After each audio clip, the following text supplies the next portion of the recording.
Hiber-Nation 126.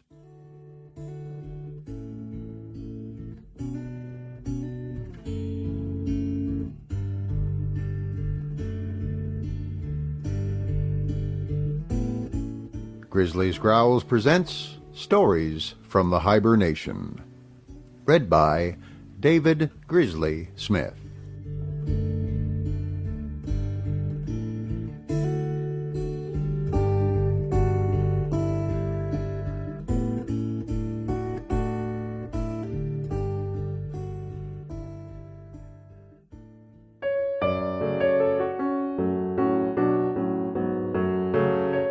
John Stuart Mill, On Liberty. Read by David Grizzly Smith.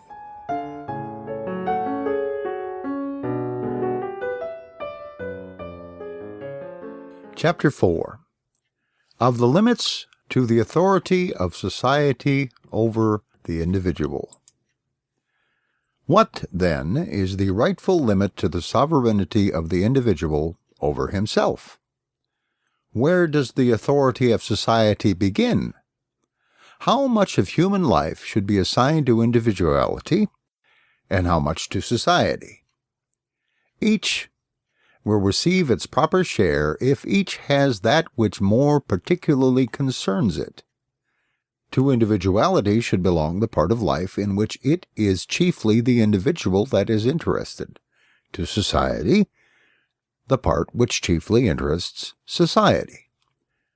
Though society is not founded on a contract, and though no good purpose is answered by inventing a contract in order to deduce social obligations from it, everyone who receives protection of society owes a return for the benefit, and the fact of living in society renders it indispensable that each should be bound to observe a certain line of conduct towards the rest.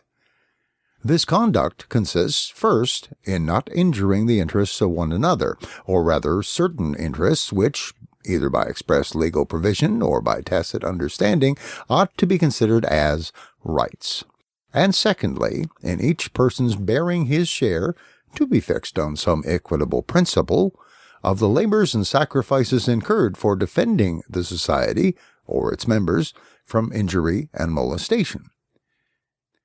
These conditions society is justified in enforcing at all costs to those who endeavor to withhold fulfillment. Nor is this all that society may do. The acts of an individual may be hurtful to others, or wanting in due consideration for their welfare, without going to the length of violating any of their constituted rights. The offender may then be justly punished by opinion, though not by law. As soon as any part of a person's conduct affects prejudicially the interests of others, society has jurisdiction over it, and the question of whether the general welfare will or will not be promoted by interfering with it becomes open to discussion. But there is no room for entertaining any such question when a person's conduct affects the interests of no persons besides himself, or needs not affect them unless they like, all persons concerned being of full age and the ordinary amount of understanding. In all such cases there should be perfect freedom, legal and social, to do the action and stand the consequences.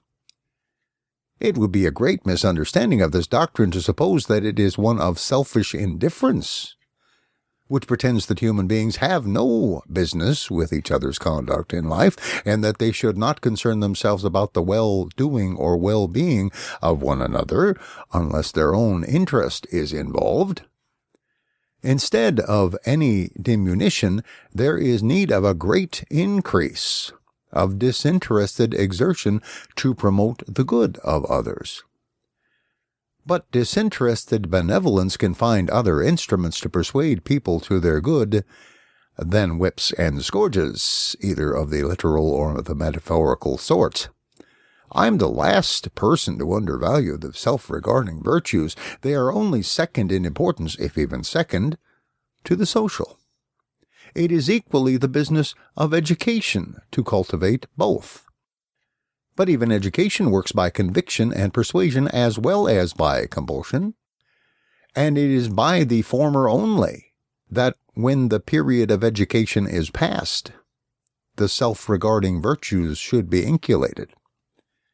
Human beings owe to each other help to distinguish the better from the worse, and encouragement to choose the former and avoid the latter. They should be forever stimulating each other to increased exercise of their higher faculties, and increased direction of their feelings and aims towards wise instead of foolish, elevating instead of degrading objects and contemplations. But neither one person nor any number of persons is warranted in saying to another human creature of ripe years that he shall not do with his life for his own benefit what he chooses to do with it. He is the person most interested in his own well-being. The interest which any other person, except in cases of strong personal attachment, can have in it is trifling compared with that which he himself has. The interest which society has in him individually, except as to his conduct to others, is fractional and altogether indirect, while, with respect to his own feelings and circumstances, the most ordinary man or woman has means of knowledge immeasurably surpassing those that can be possessed by anyone else.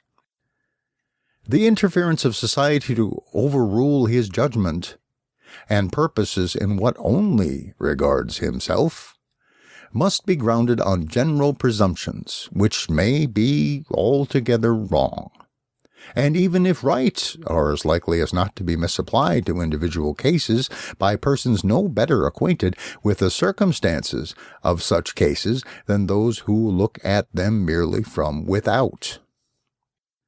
In this department, therefore, of human affairs, individuality has its proper field of action. In the conduct of human beings towards one another, it is necessary that general rules should, for the most part, be observed, in order that people may know what they have to expect.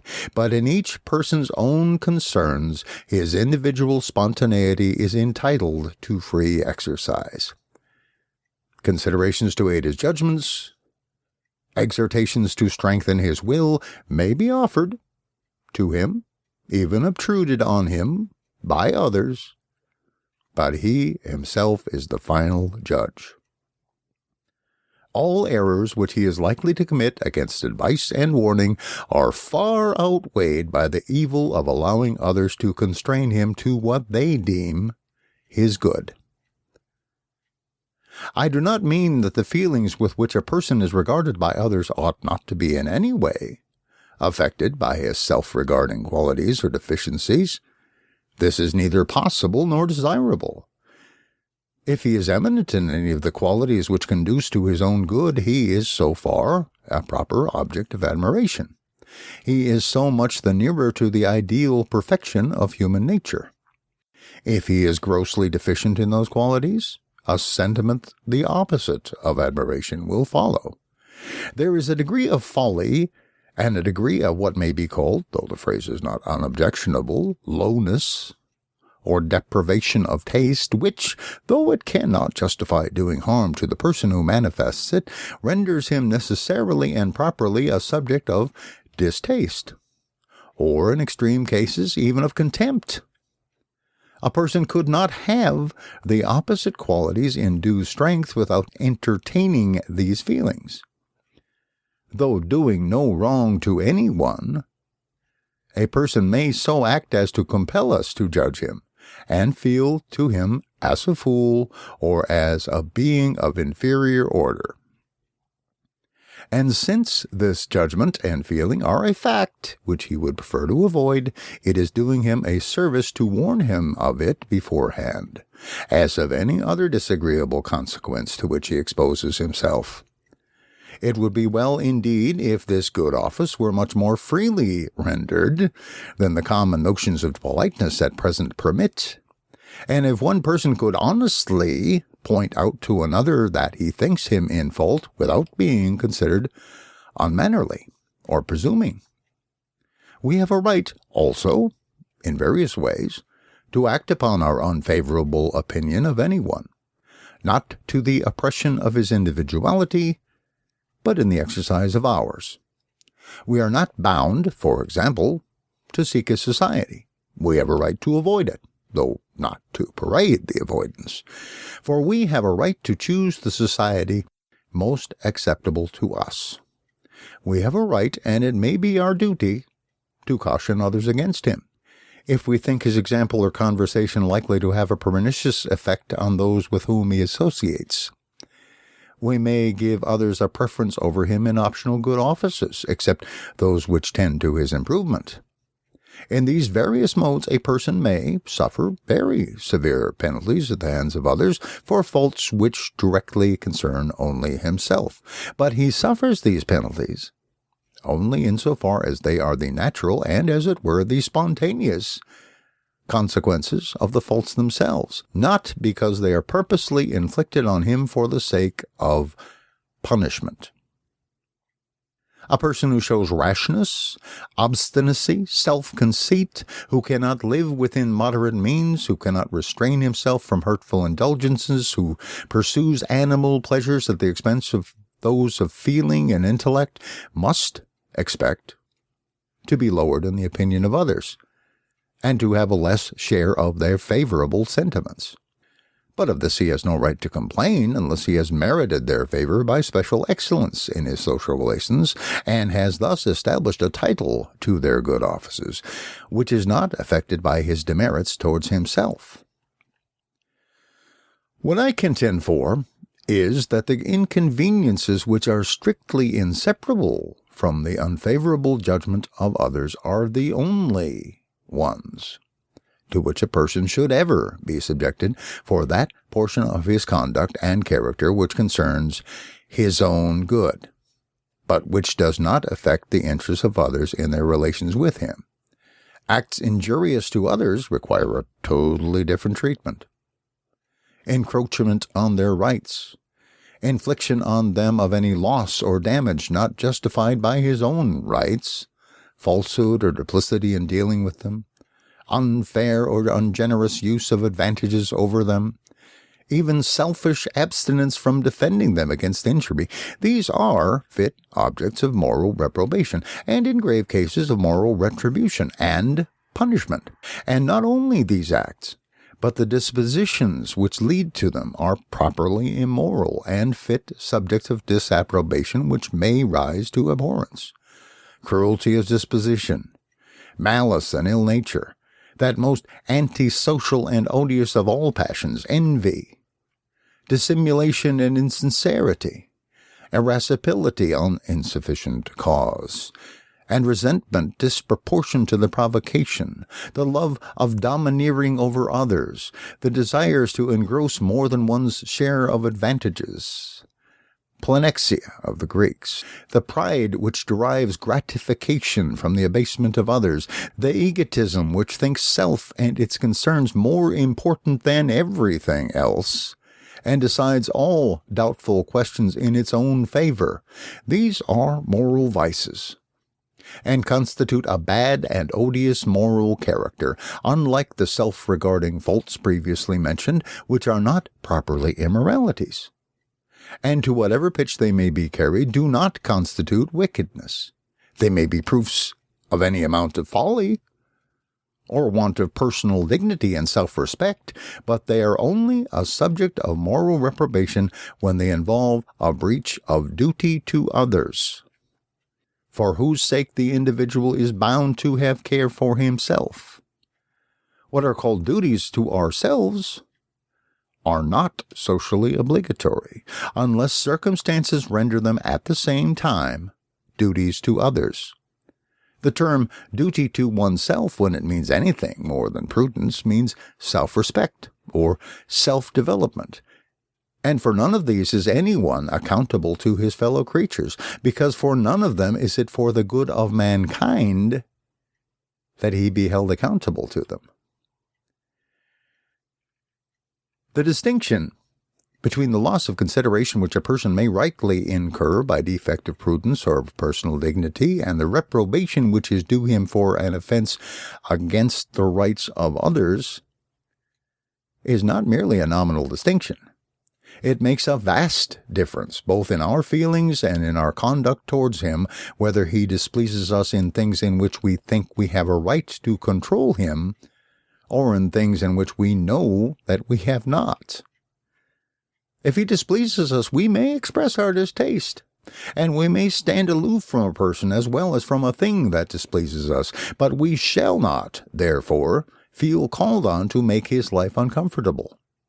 We shall reflect that he already bears, or will bear, the whole penalty of his error. If he spoils his life by mismanagement, we shall not, for that reason, desire to spoil it still further. Instead of wishing to punish him, we shall rather endeavor to alleviate his punishment by showing him how he may avoid or cure the evils his conduct tends to bring upon him. He may be to us an object of pity, perhaps of dislike, but not of anger or resentment. We shall not treat him like an enemy of society. The worst we shall think ourselves justified in doing is leaving him to himself, if we do not interfere benevolently by showing interest or concern for him. It is far otherwise if he has infringed the rules necessary for the protection of his fellow creatures individually or collectively. The evil consequences of his acts do not then fall on himself, but on others, and society, as the protector of all its members, must retaliate on him, must inflict pain on him, for the express purpose of punishment, and must take care that it be sufficiently severe. In the one case, he is an offender at our bar, and we are called on not only to sit in judgment on him, but in one shape or another to execute our own sentence. In the other case, it is not our part to inflict any suffering on him, except what may incidentally follow from our using the same liberty in the regulation of our own affairs, which we allow him in his. The distinction here pointed out between the part of a person's life which concerns only himself and that which concerns others, many persons will refuse to admit. How, it may be asked, can any part of the conduct of a member of society be a matter of indifference to the other members? No person is an entirely isolated being. It is impossible for a person to do anything seriously or permanently hurtful to himself without mischief reaching at least to his near connections, and often far beyond them. If he injures his property, he does harm to those who directly or indirectly derive support from it, and usually diminishes by a greater or less amount the general resources of the community. If he deteriorates his bodily or mental faculties, he not only brings evil upon all who depended on him for any portion of their happiness, but disqualifies himself for rendering the services which he owes to his fellow creatures generally, perhaps becomes a burden on their affection or benevolence, and if such conduct were very frequent, hardly any offense that is committed would detract more from the general sum of good. Finally, if by his vices or follies a person does no direct harm to others, he is nevertheless, it may be said, injurious by his example, and ought to be compelled to control himself for the sake of those whom the sight or knowledge of his conduct might corrupt or mislead.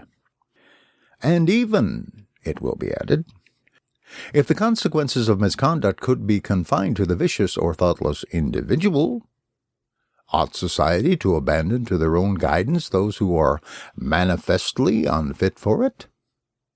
If protection against themselves is confessedly due to children and persons under age, is not society equally bound to afford it to persons of mature years who are equally incapable of self-government?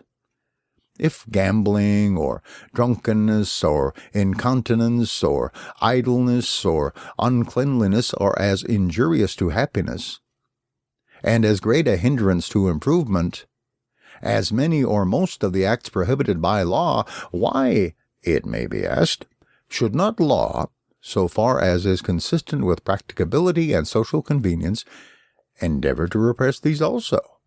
And, as a supplement to the unavoidable imperfections of law, Ought not opinion at least to organize a powerful police against these vices, and visit rigidly with social penalties those who are known to practice them?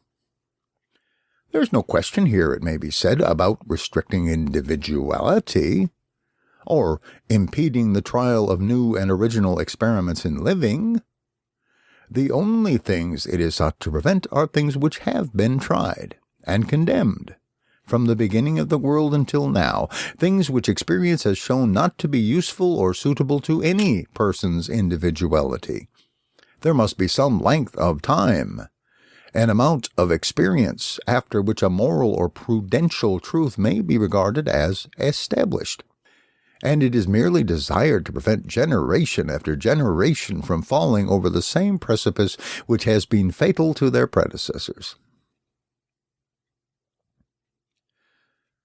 I fully admit that the mischief which a person does to himself may seriously affect, both through their sympathies and their interests, those nearly connected with him, and in a minor degree, society at large.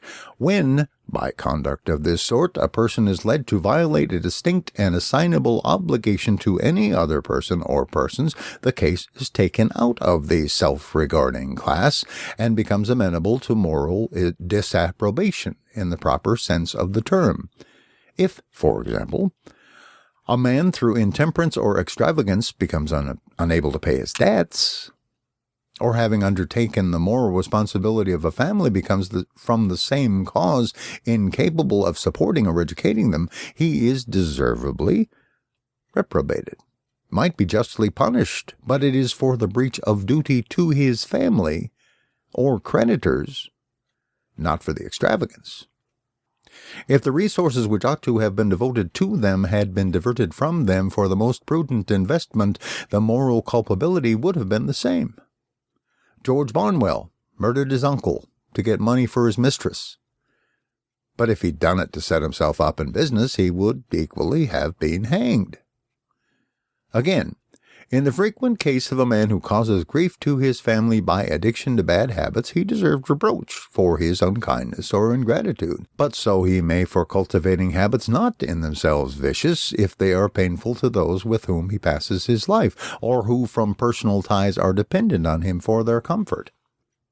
Whoever fails in the consideration generally due to the interests and feelings of others, not being compelled by some more imperative duty or justified by allowable self-preference, is a subject of moral disapprobation for that failure, but not for the cause of it, nor for the errors, merely personal to himself, which may have remotely led to it.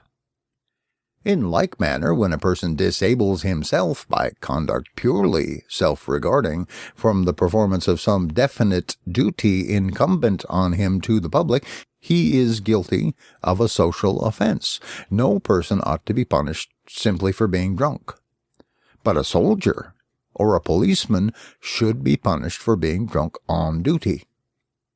Whenever, in short, there is definite damage or a definite risk of damage, either to an individual or to the public, the case is taken out of the province of liberty and placed in that of morality or law. But with regard to the merely contingent, or as it may be called, constructive injury which a person causes to society by conduct which neither violates any specific duty to the public nor occasions perceptible hurt to any assignable individual except himself, the inconvenience is one which society can afford to bear for the sake of the greater good of human freedom. If grown persons are to be punished for not taking proper care of themselves, I would rather it were for their own sake than under the pretense of preventing them from impairing their capacity of rendering to society benefits which society does not pretend it has a right to exact.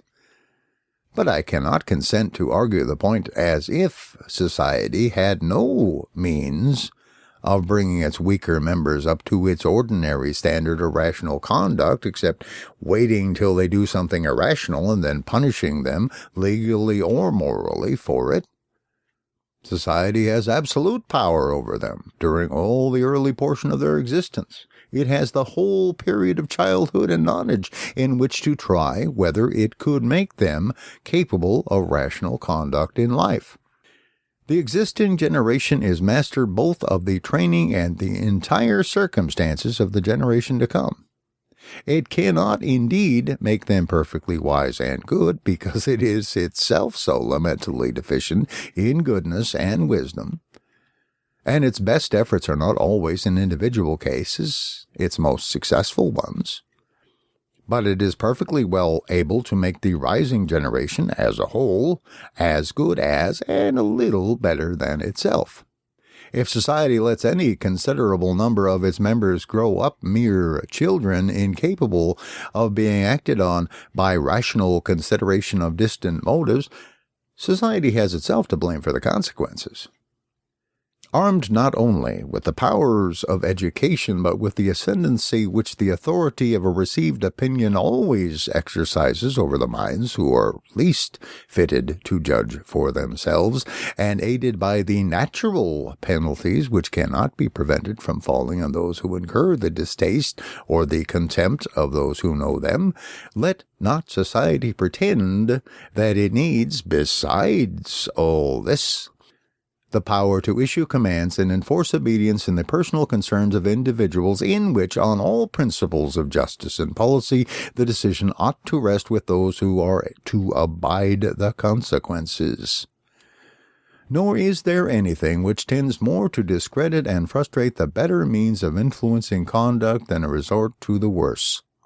If there be among those whom it is attempted to coerce into prudence or temperance any of the material of which vigorous and independent characters are made, they will infallibly rebel against the yoke. No such person will ever feel that others have a right to control him in his concerns, such as they have to prevent him from injuring them in theirs. And it easily comes to be considered a mark of spirit and courage to fly in the face of such usurped authority, and do with ostentation the exact opposite of what it enjoins, as in the fashion of grossness which succeeded, in the time of Charles II, to the fanatical moral intolerance of the Puritans. With respect to what is said of the necessity of protecting society from the bad example set to others by the vicious or the self-indulgent, it is true that bad example may have a pernicious effect, especially the example of doing wrong to others with impunity to the wrongdoer.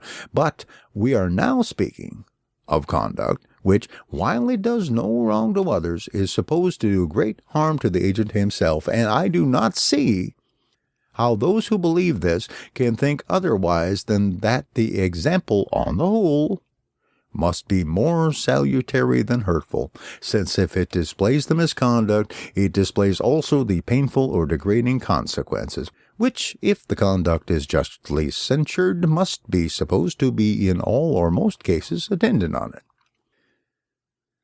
But the strongest of all the arguments against the interference of the public with purely personal conduct is that when it does interfere, the odds are that it interferes wrongly, and in the wrong place. On questions of social morality, of duty to others, the opinion of the public, that is, of an overruling majority, though often wrong, is likely to be still oftener right, because on such questions they are only required to judge their own interests, of the manner in which some mode of conduct, if allowed to be practiced, would affect themselves. But the opinion of a similar majority, imposed as a law on the minority, on questions of self-regarding conduct, is quite as likely to be wrong as right, for in these cases public opinion means at the best some people's opinion of what is good or bad for other people, while very often it does not even mean that. The public, with the most perfect indifference, passing over the pleasure of or convenience of those whose conduct they censure, and considering only their own preference.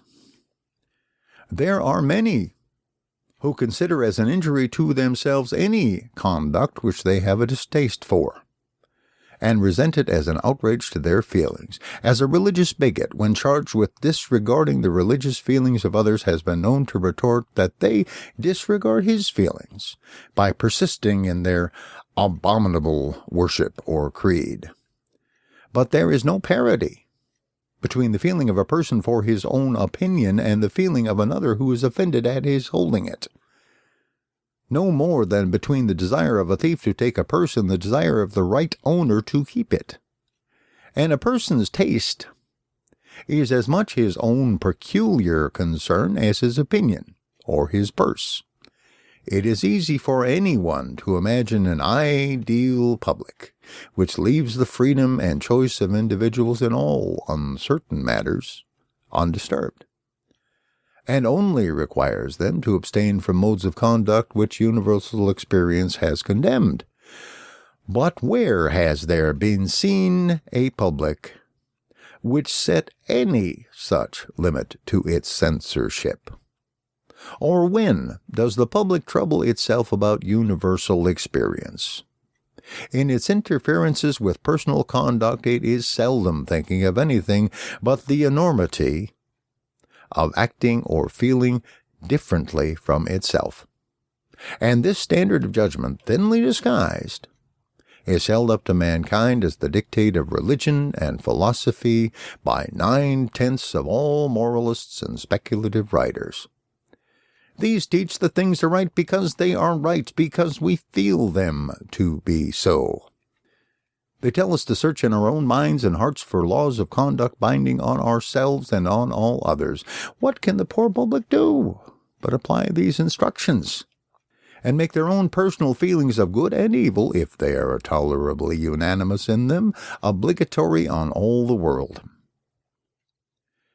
The evil here pointed out is not one which exists only in theory. It may, perhaps, be expected that I should specify the instances in which the public of this age and country improperly invests its own preferences with the character of moral laws.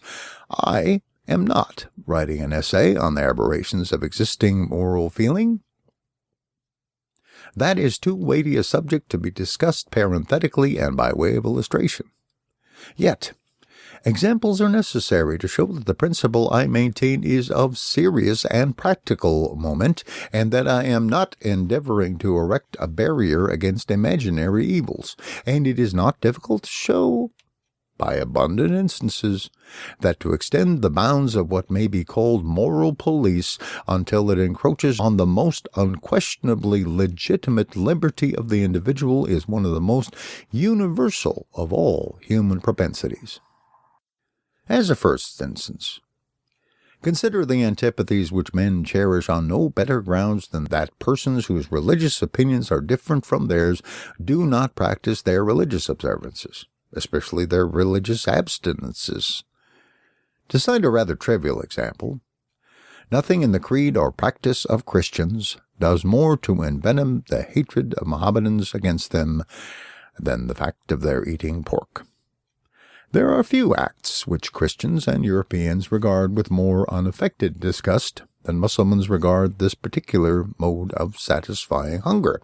It is, in the first place, an offense against their religion, but this circumstance by no means explains either the degree or the kind of their repugnance, for wine is also forbidden by their religion, and to partake of it by all Mussulmans accounted wrong, but not disgusting.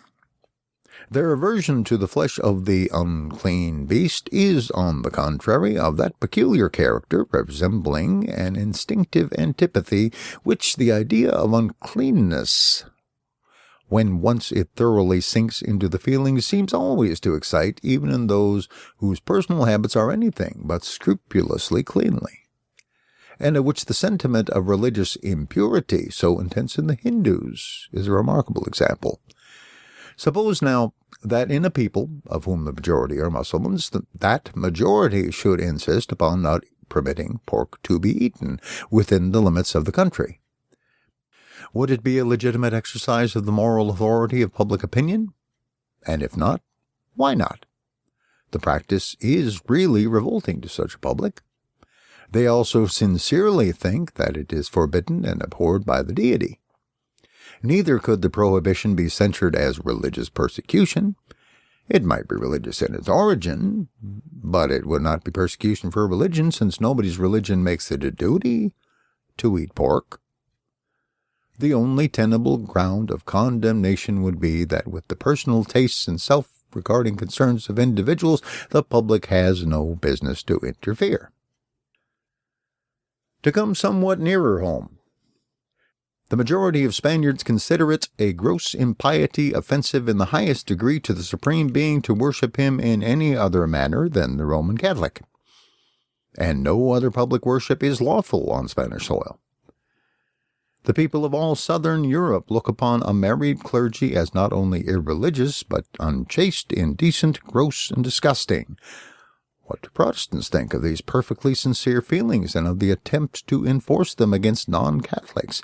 Yet, if mankind are justified in interfering with each other's liberty in things which do not concern the interests of others, on what principle is it possible consistently to exclude these cases? Or who can blame people for desiring to suppress what they regard as a scandal in the sight of God and man? No stronger case can be shown for prohibiting anything which is regarded as a personal immorality than is made out for suppressing these practices in the eyes of those who regard them as impieties. And unless we are willing to adopt the logic of persecutors and to say that we may persecute others because we are right, and that they must not persecute us because they are wrong, we must beware of admitting a principle of which we should resent as a gross injustice the application to ourselves. The preceding instances may be objected to, although unreasonably, as drawn from contingencies impossible among us, opinion in this country not being likely to enforce abstinence from meats, or to interfere with people for worshipping, and for either marrying or not marrying according to their creed and inclination. The next example, however, shall be taken from an interference with liberty which we have by no means passed all danger of. Wherever the Puritans have been sufficiently powerful, as in New England and in Great Britain at the time of the Commonwealth, they have endeavored with considerable success to put down all public and nearly all private amusements, especially music, dancing, public games, or other assemblages for purposes of diversion, and the theatre. There are still in this country large bodies of persons by whose notions of morality and religion these recreations are condemned. And those persons belonging chiefly to the middle class, who are the ascendant power in the present social and political condition of the kingdom, it is by no means impossible that persons of these sentiments may, at some time or other, command a majority in Parliament. How will the remaining portion of the community like to have the amusements that shall be permitted to them regulated by the religious and moral sentiments of the stricter Calvinists and Methodists? Would they not, with considerable peremptoriness, desire these intrusively pious members of society to mind their own business? This is precisely what should be said to every government and every public who have the pretension that no person shall enjoy any pleasure which they think wrong. But if the principle of their pretension be admitted, no one can reasonably object to its being acted on in the sense of the majority, or other preponderating power in the country, and all persons must be ready to conform to the idea of a Christian commonwealth, as understood by the early settlers in New England, if a religious profession similar to theirs should ever succeed in regaining its lost ground, as religions supposed to be declining have so often been known to do.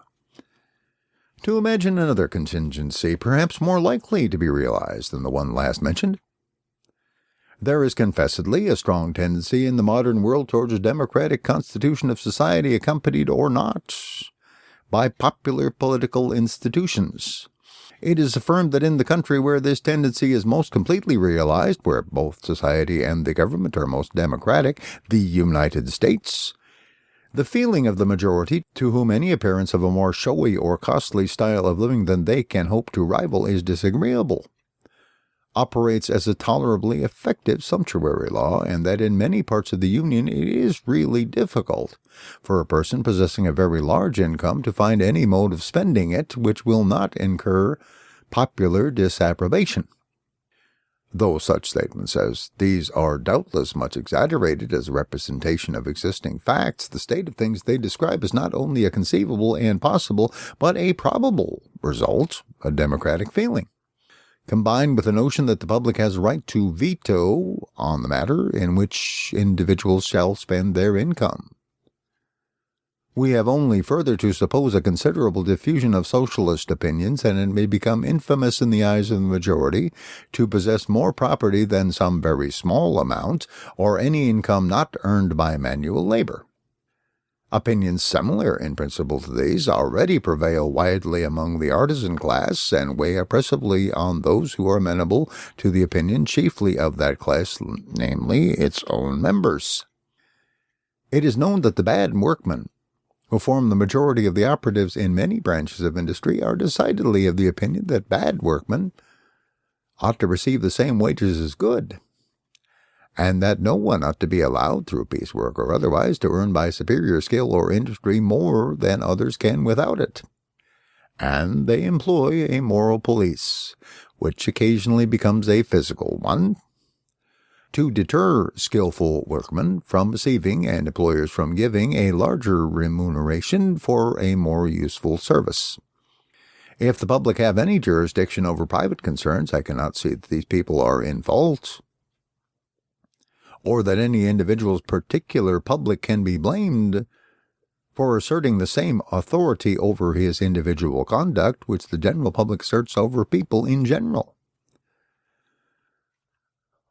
But without dwelling upon these supposititious cases, there are, in our own day, gross usurpations upon the liberty of private life actually practiced, and still greater ones threatened with some expectation of success, and opinions proposed which assert an unlimited right in the public not only to prohibit by law everything which it thinks wrong, but in order to get at what it thinks wrong, to prohibit any number of things which it admits to be innocent. Under the name of preventing intemperance, the people of one English colony and of nearly half the United States have been interdicted by law from making any use whatsoever of fermented drinks, except for medical purposes. For prohibition of their sale is, in fact, as it is intended to be, prohibition of their use.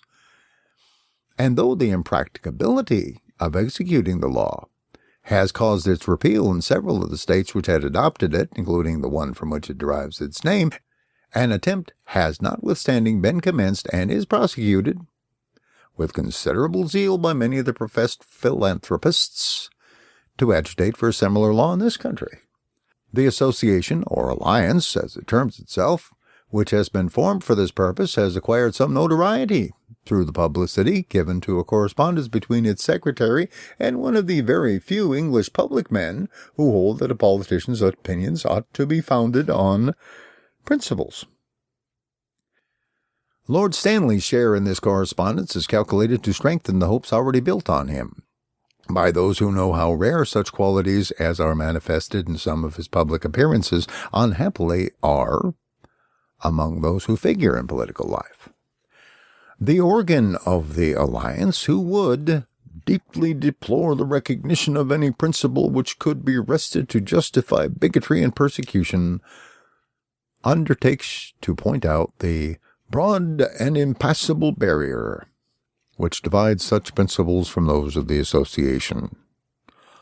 All matters relating to thought, opinion, conscience appear to me, he says, to be without the sphere of legislation.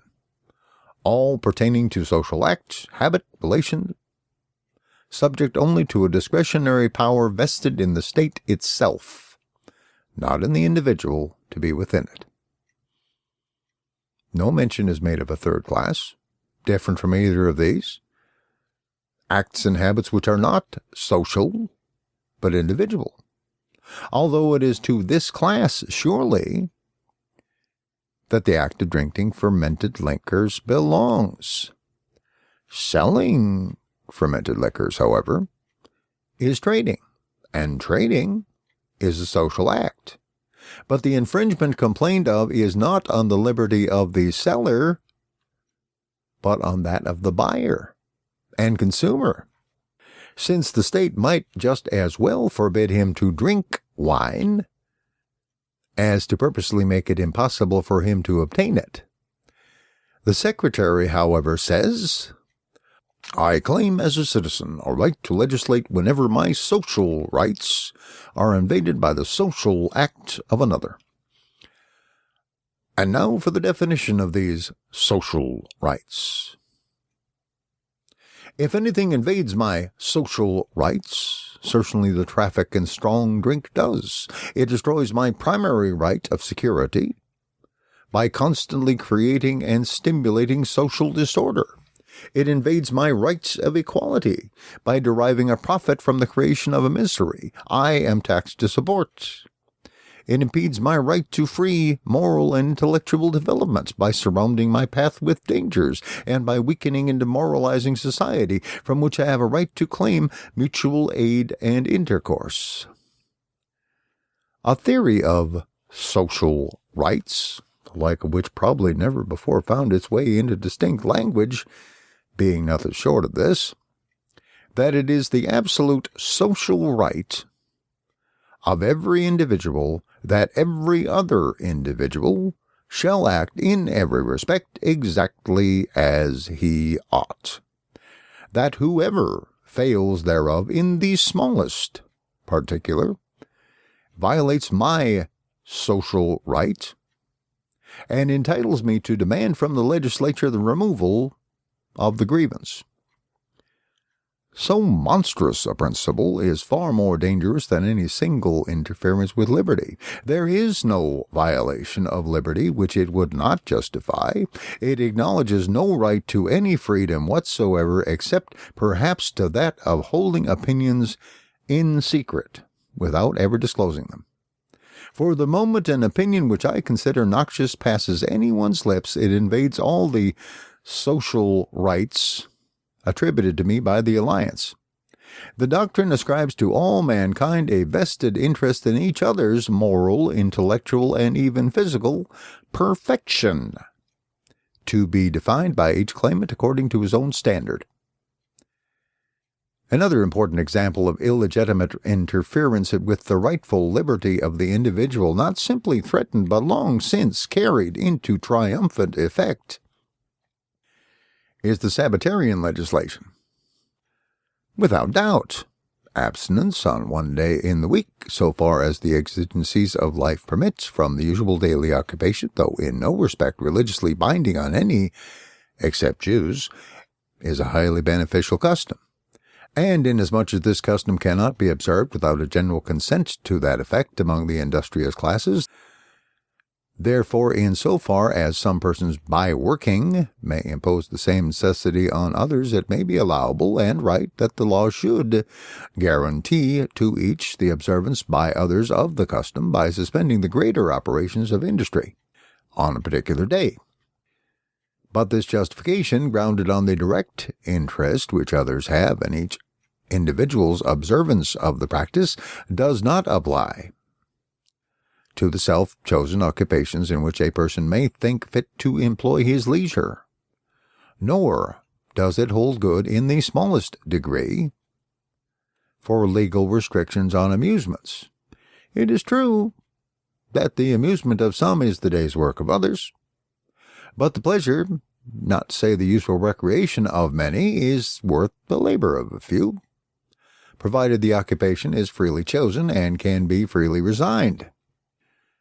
The operatives are perfectly right in thinking that if all worked on Sunday, 7 days' work would have to be given for 6 days' wages, but so long as the great mass of employments are suspended, the small number who for the employment of others must still work obtain a proportional increase of earnings. And they are not obliged to follow these occupations if they prefer leisure to emolument. If a further remedy is sought, it might be found in the establishment by a custom of a holiday on some other day of the week for those particular classes of persons. The only ground, therefore, on which restrictions on Sunday amusements can be defended must be that they are religiously wrong. A motive of legislation which can never be too earnestly protested against. Deorum injuriae dies curae. It remains to be proved that society or any of its officers holds a commission from on high to avenge any supposed offense to omnipotence which is not also a wrong to our fellow creatures. The notion that it is one man's duty that another should be religious was the foundation of all the religious persecutions ever perpetrated, and if admitted, would fully justify them. Though the feeling which breaks out in the repeated attempts to stop railway traveling on Sunday, in the resistance to the opening of museums and the like, has not the cruelty of the old persecutors, the state of mind indicated by it is fundamentally the same. It is a determination not to tolerate others in doing what is permitted by their religion, because it is not permitted by the persecutors' religion. It is a belief that God not only abominates the acts of the misbeliever, but will not hold us guiltless if we leave him unmolested. I cannot refrain from adding to these examples of the little account commonly made of human liberty, the language of downright persecution which breaks out from the press of this country, whenever it feels called on to notice the remarkable phenomenon of Mormonism.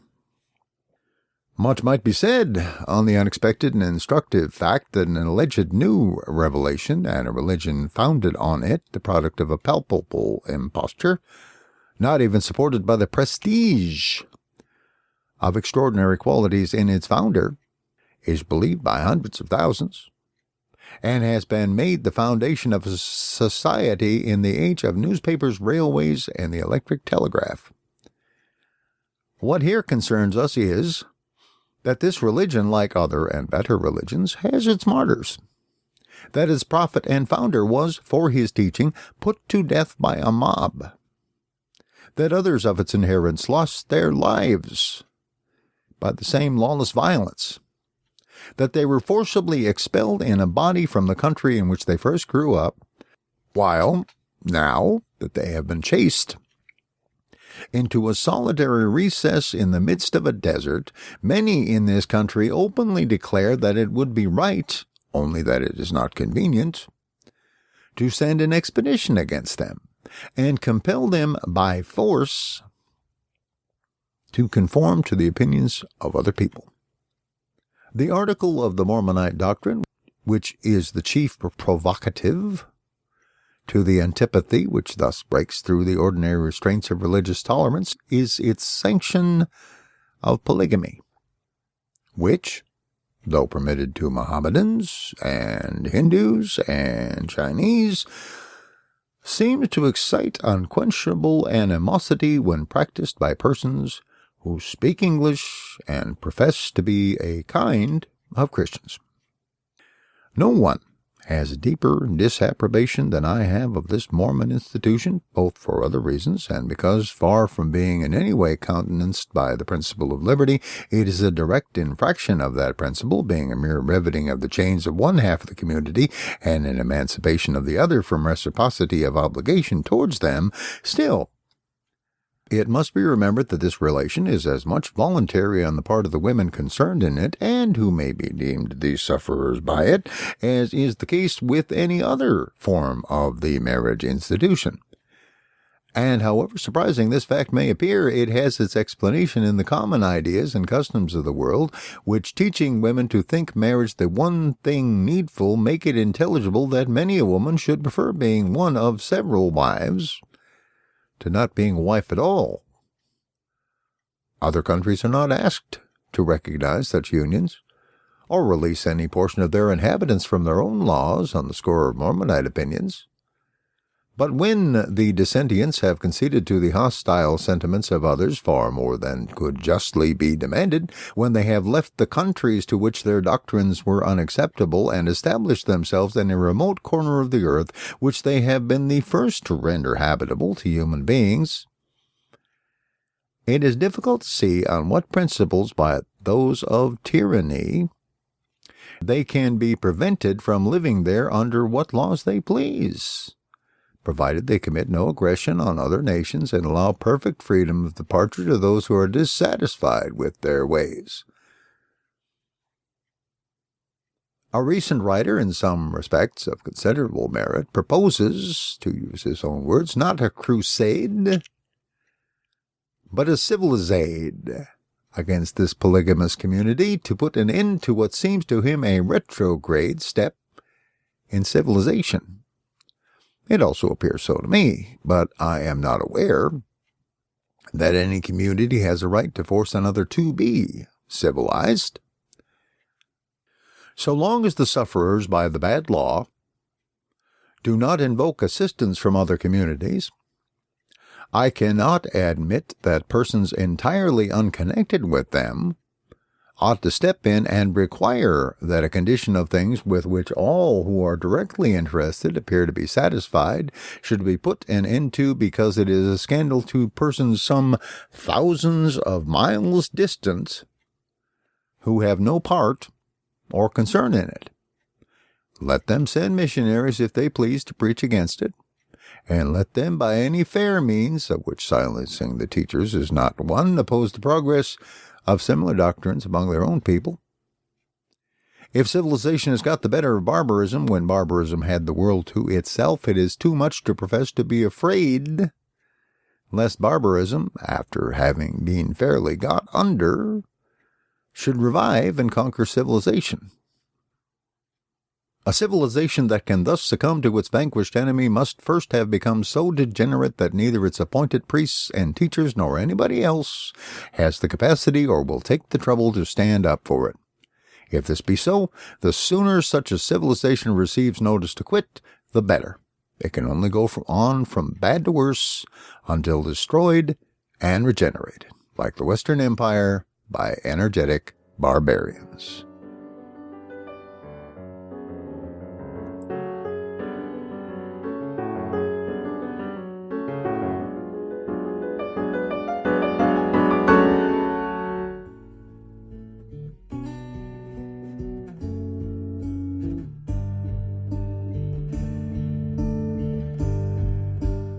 Thank you for listening to Stories from the Hiber-Nation.